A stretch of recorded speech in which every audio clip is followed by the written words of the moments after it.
हम जो है देशव्यापी अभियान छेड़ेंगे पूरे देश में। देश में यानी जितने हमारे को लीगल प्रोविजंस हासिल हैं, जितने कॉन्स्टिट्यूशनल प्रोविजंस हासिल हैं, जितने संवैधानिक अधिकार हमको हासिल है, जितने डेमोक्रेटिक अधिकार हमको हासिल है, उसको सामने रखते हुए पूरे देश में देशव्यापी ये पीसफुल एजिटेशन चलाएंगे जब तक के ये अमेंडमेंट्स वापस नहीं ले आते। पार्लियामेंट में जो तमाशा बीजेपी आज कर रही है पेश करके, ये हमारे साथ, हमारे हकूक के साथ, मुसलमानों के हकूक के साथ खिलवाड़ है। ये कम्युनली मोटिवेटेड है, एक कम्युनिटी को मार्जिनलाइज करने की कोशिश है, एक कम्युनिटी से उसकी इबादत गाहें, मस्जिदें, ईदगाहें, कब्रिस्तान, वक्फ के और इदारे ये छीनने की कोशिश है।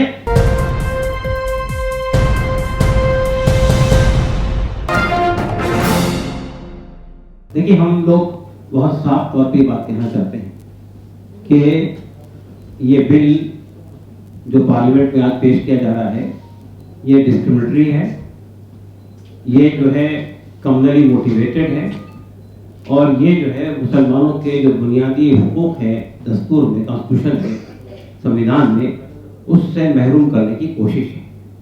ये बिल बीजेपी के कम्युनल एजेंडे के मुताबिक है और इस पर जेपीसी के जो हवाले किया गया था, जो एतराज़ात, जो आपत्तियां पार्लियामेंट में बिल पेश करते वक्त जताई गई थी, उसको एड्रेस करने के लिए इसे जेपीसी के हवाले किया गया था। जेपीसी ने 5-6 महीने तक इस पर बात की।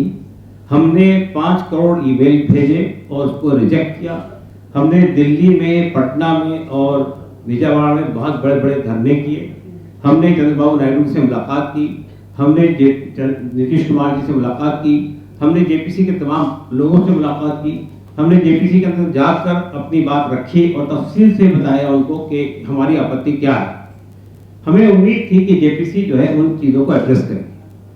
अफसोस की बात यह है कि जो जेपीसी में अपोजिशन के मेंबर्स थे, उनकी बातों को भी माना नहीं गया और जिन हालत में जेपीसी को बिल सौंपा गया था उससे ज्यादा सख्त बनाकर लाया। चंद बातें हम समझते हैं कि साफ होनी चाहिए, इसलिए कि ये भ्रम पैदा किया जा रहा है कि वक्फ की प्रॉपर्टी देश में रेलवे से और मिलिट्री से ज्यादा है। ये बिल्कुल गलत बात है। दूसरी बात ये कि ये बात पैदा की जा रही है कि जहां वक्फ बोर्ड हाथ रख देता है वो प्रॉपर्टी वक्फ की हो जाती है। फिर इसके अंदर एक प्रोविजन ये पैदा किया गया है कि अगर गवर्नमेंट का इशू है, यानी गवर्नमेंट को एक सेक्शन के तौर पर इसमें इंट्रोड्यूस किया गया है। सेंट्रल गवर्नमेंट की हो सकती है, स्टेट गवर्नमेंट की हो सकती है, म्युनिसिपल कॉर्पोरेशन की हो सकती है, सेमी ऑटोनोमस बॉडी की हो सकती है। अगर उनका कोई डिस्प्यूट है तो वो डिस्प्यूट वक्फ बोर्ड नहीं तय करेगा, बल्कि कलेक्टर या डीएम तय करेगा। अब आपने ये डीएम को रिप्लेस करके डिजिग्नेटेड ऑफिसर की बात की है। इट मींस गवर्नमेंट का ऑफिसर तय करेगा। तो गवर्नमेंट ऑफिसर डिस्प्यूट किसके हक में तय करेगा, ये बात अच्छी तरह जानते हैं। ट्राइब्यूनल की हैसियत को खत्म कर दिया गया और ये कहा गया कि इसको ये भ्रम पैदा किया जा रहा है कि वक्फ के अंदर कोई चीज जाती है तो उसको कहीं चैलेंज नहीं किया जाता है। बिल्कुल गलत बात है। ट्राइब्यूनल के फैसले को आप हाई कोर्ट में चैलेंज कर सकते हैं, सुप्रीम कोर्ट में चैलेंज कर सकते हैं। फिर वक्फ बाय यूजर ट्रिब्यूनल बहुत सारे मौजूद हैं। हाँ जी, और हमारे देश के अंदर बहुत सारे ट्रिब्यूनल मौजूद है। ट्रिब्यूनल कोई एक्स्ट्रा जुडिशियल पावर नहीं है और ट्रिब्यूनल कभी जो जज होता है वो डिस्ट्रिक्ट कोर्ट का सिटिंग या रिटायर्ड जज होता है। तो और इसी तरह से वक्फ बोर्ड का जो कंपोजिशन है या सेंट्रल वक्फ बॉडी का जो कंपोजिशन है उसको भी बुरी तरह से मुतासिर किया गया। उसमें जो शर्त थी कि जितने लोग भी मेंबर होंगे वो मुसलमान होंगे, वो शर्त हटा दी गई। 2 कंपलसरी नॉन मुस्लिम होंगे, इसके अलावा बाकी लोग भी नॉन मुस्लिम हो सकते हैं। सीईओ के लिए जो शर्त थी कि मुसलमान चाहिए, वो शर्त भी हटा दी गई।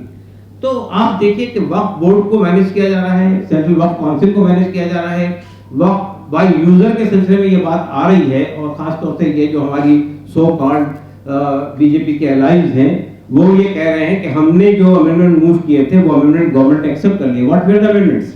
ये कहा जा रहा है वक्फ बाय यूजर में ये बात गवर्नमेंट ने तस्लीम कर ली है कि अब तक जो प्रॉपर्टी वक्फ बाय यूजर के तौर पर इस्तेमाल होती थी वो एज इट इज रहेगी। अलबत्ता आइंदा वक्फ बाय यूजर का इतलाक नहीं होगा।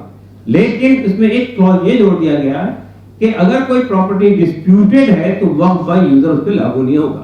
तो डिस्प्यूटेड प्रॉपर्टी तो बहुत सारी है जो गवर्नमेंट ने कंट्रोल कर रखी है, जिसको डिस्प्यूटेड बना दिया गया है। उसका फैसला अब ट्राइब्यूनल से नहीं होगा, उसका फैसला कलेक्टर करेगा, उसको वक्फ बाय यूजर तस्लीम नहीं किया जाएगा।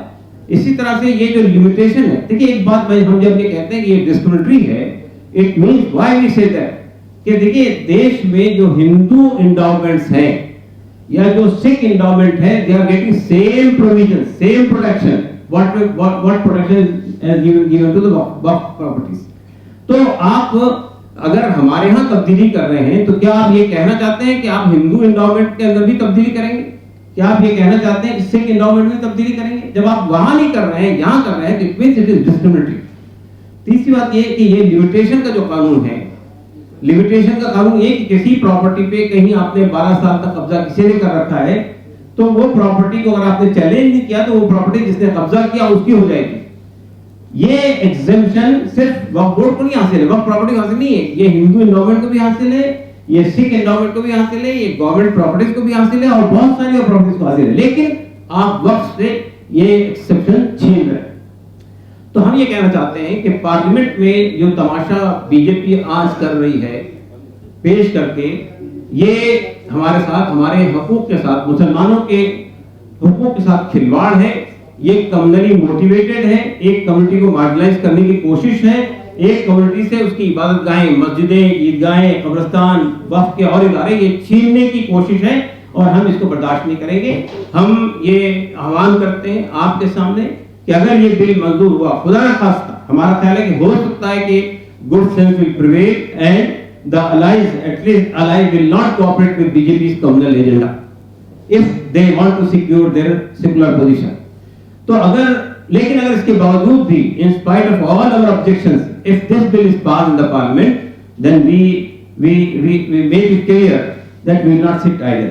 हम जो है देशव्यापी अभियान छेड़ेंगे पूरे देश में, देश में यानी जितने हमारे को लीगल प्रोविजंस हासिल हैं, जितने कॉन्स्टिट्यूशनल प्रोविजन हासिल हैं, जितने संवैधानिक अधिकार हमको हासिल है, जितने डेमोक्रेटिक अधिकार हमको हासिल है, उसको सामने रखते हुए पूरे देश में देशव्यापी पीसफुल एजिटेशन चलाएंगे जब तक कि ये अमेंडमेंट्स वापस नहीं ले आते। तो हम समझते हैं कि आज पार्लियामेंट में हम ये फिर से एक बार अपील करते हैं आपके माध्यम से, तमाम मेंबरान पार्लियामेंट से, तमाम पॉलिटिकल पार्टी से, उन सब लोगों से जो सेकुलर पार्टी होने का दावा करती हैं कि वो इस controversial, communally motivated, discriminatory or to marginalize Muslim community, this they will not support this bill.